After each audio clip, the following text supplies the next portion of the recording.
Hey everyone, it's me coming to you on April 16th, here to talk to you about the assignment I gave yesterday to write a reflection on the history of Canada, or reflections I should say.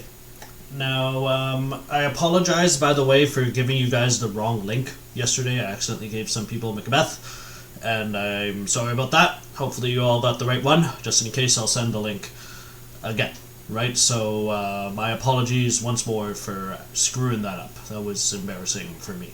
Oops. Well, regardless, let's talk about these questions a little bit more. So in terms of the best way to write one of these answers, let me just get the example from yesterday. Here it is. The main thing I'm looking for is, number one, you need a clear position, a clear answer, right? So my example question here, should Canada have gone to war with Germany in World War II, or should we have stayed out of the conflict? I have in that first sentence, my topic sentence, that directly answers the question. Canada absolutely needed to join World War II. Right? So when you guys are answering these questions, right, I need to look at the first sentence of each of your answers, and remember, you're answering 3, right? And I need to be able to say, okay, is Pierre Trudeau a Canadian history for what he has achieved while in office? Why or why not? Your first sentence should be, yes, Pierre Trudeau is a Canadian hero, or no, Pierre Trudeau is not a Canadian hero, right? It should be very clear what you think in your first sentence, your topic sentence, right? So that's the number one thing. Make sure you have good evidence. We'll talk about that in a moment. And show me that you understand the material and can make a good argument, right? I don't mean for this to be very hard, right? It's just meant to be 3 quick, short paragraphs, right? Don't worry too much about, like, writing, a giant argument for each one, right? It's just a substitute for the test we were going to do, right? So hopefully it's not too bad. Next question. How do I improve my spelling? Right? None of you asked this, but I wanted to make sure we include something about that. As always, like I said back when we had a classroom before everything fell apart, spelling takes practice, right? Don't trust spell check. Most of you are writing on a computer. Oh, by the way, if you don't have access to a computer, first of all, I don't know what's going on with the laptops. Hopefully they'll send those out soon. I'm not in charge of that. But if you don't have access to a computer and you just have a piece of paper and a pen, write it down, take a photograph, and send it to me, right? It's better than nothing, right? And in fact, you can do just fine doing that. But in any case, if you are using a computer, which I know most of you are, you want to make sure you don't trust spell check. What I mean by that is you don't want to make these kinds of careless mistakes, right? So here I've gotten written, very one felt better after World War II. I think it's supposed to be everyone. Or over here, the germs were invading France. I mean, now germs are invading France because it's COVID-19. But here you mean Germans, right? So that's something spell check won't tell you about. Pierre Trudeau was a great Canadian. No, you mean great, right? So these kinds of careless spelling errors are things that you need to be able to clean up so that you can, write an effective paragraph. And there's also the matter of sentence structure. So what should you do about sentences? Well, you need to make sure you're being careful about your periods, right? I've been taking answers from you guys over the last week or so, and some of you have been doing very well, but there's some funny business going on with sentence structure here. So we want to make sure we're careful about that, right? So let's see over here. Pierre Trudeau was the Prime Minister in Canada during the October crisis in Quebec. He called the army to go and put them down, which meant that hundreds of Canadians were arrested, right? So what you need to do, right over there, period, right?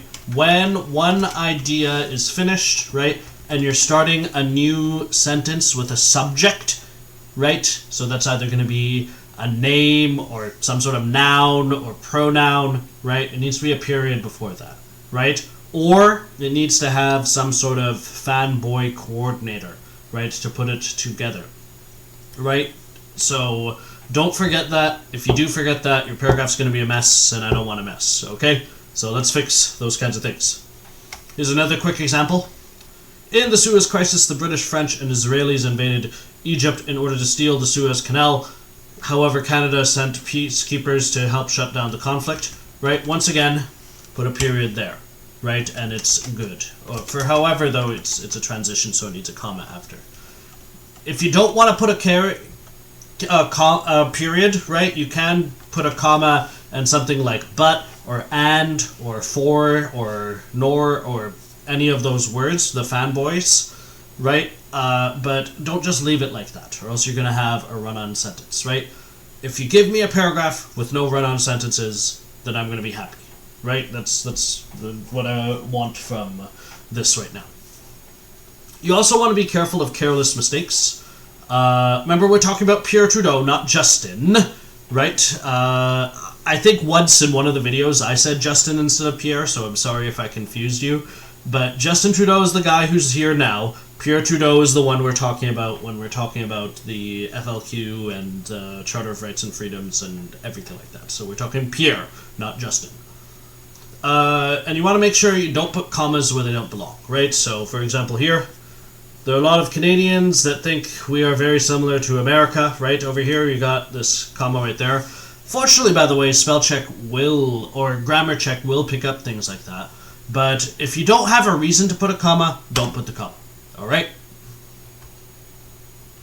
Now, one person asked a very good question, which is how or what parts of the textbook you should use to help yourself out here. So, I just wanted to give you some pages to look at. For World War II, we've talked about World War II a lot in class already, right? So you can go back to your notes from there, but the section of the textbook that deals with World War II is page 63 to 86. Hopefully you've read a fair chunk of that already, right? So you don't have to read it all now. For peacekeeping, if you want to answer the question about whether or not Canada has done a good job in peacekeeping, right? You can check page 100 to 102 for the Suez Crisis and the Korean War while we're at it. And then for Somalia, Rwanda, and Bosnia, which are much more recent, you look at page 159 to 161, right? Those of you who want to say no to this answer and say, no, Canada has not done a good job as a peacekeeper, you probably will want to talk about Somalia, right? Unfortunately, I didn't have time to go through it in great detail, but the short version is that some Canadian soldiers actually massacred some Somalis during the peacekeeping mission there. So that mission was a complete failure. Some of the soldiers were charged with murder, right? It was a bit of a disgrace, right? So take a look at page 159 to 161 and you can see some more details about that. For Pierre Trudeau, page 118 to 120 will give you information on that. And then on the next page, page 120 to 121, you'll hear about the war measures and the October crisis. So that's for that question. The economy, page 140 to 145, has an article about free trade and all of those things I talked about in the video. And for culture and identity, that's going to be on page 149 to 153, right? It's the whole thing about whether or not Canada has a distinct identity or not. So, remember, by the way, you only have to answer 3 of the questions, right? So, don't think, oh, I've got to read all of these pages now, right? If you know what to say already based on, the YouTube videos and what we've been talking about, then you don't need to go and dig into the textbook. But if you're looking to learn more from the textbook, then by all means, dig into it. So, this thing is due on Monday, April 20th, and we will be hopefully done with that by then. After that, we'll be moving into the CPT. The details of the CPT, by the way, I'm still going to nail down. I know some of you are able to make videos, and some of you are able to do video calls, some of you not so much. So we'll figure those details out in the next video, right? I'm thinking I'm going to give people choices about what they want to do, right? So if you want to do a video presentation, you can. If you want to do a written thing, you can do that instead, right? So it will be up to you what to do, right? But I'll give you details on that tomorrow. And I also want to do a little thing, well, I'll probably do that on Friday, but I do want to do a quick a quick lesson on healthcare, right? Because healthcare, especially now, considering what's going on in the world, is extremely important in Canada, and it probably would be a good thing to teach a little bit about healthcare and the history of healthcare in Canada, because we didn't always have such a good healthcare system. And our healthcare system, by the way, is good. We're in a difficult situation, but, you know, at the very least, you can say we're not Americans, right? Anyway, so that's the deal for today.